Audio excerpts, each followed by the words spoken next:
ഇഷ്ടമുണ്ടേ കിടക്കും.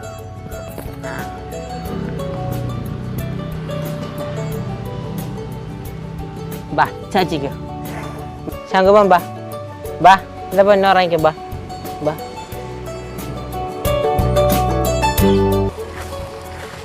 സുന്ദരി മോനെ എന്താണ്?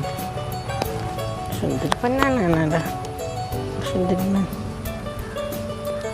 ഇതാണ് എൻ്റെ ശങ്കരൻ. ഞാൻ എല്ലാവരുടെയും വീട്ടിൽ മൃഗങ്ങളെ നോക്കാൻ പോകുമായിരുന്നു. അപ്പോൾ എൻ്റെ അച്ഛനും അമ്മയും കൂടെ ഞാൻ വീട്ടിലിരിക്കാൻ വേണ്ടി എനിക്ക് മേടിച്ചു തന്നതാണ് ശങ്കരന്. അപ്പോൾ ഇപ്പോൾ എൻ്റെ കൂടെ കൂടിയിട്ട് 2 വർഷമായി. ആൾക്ക് 2 വയസ്സായി. ആദ്യം പശുവിനെ മേടിക്കാനാണ് ബഹളം വെച്ചത്. അപ്പോൾ മഴ വന്നാലും നിർത്തണമെങ്കിൽ ഞങ്ങൾക്ക് വാതിക്കാൻ വെള്ളം വരും. അപ്പോൾ പോത്താണെങ്കിൽ വെള്ളത്തിൽ കിടന്നോളൂ, അത് കാരണം കുഴപ്പമില്ല. അത് കാരണമാണ് പോത്തിനെ മേടിക്കണമെന്ന് പറഞ്ഞ് മേടിച്ചത്. ഇച്ചിരി കൊണ്ടുവന്ന് ഒരു 5-6 ദിവസമായപ്പോൾ എൻ്റെ ശങ്കര ഒന്ന് കിടന്നേന്ന് പറഞ്ഞു.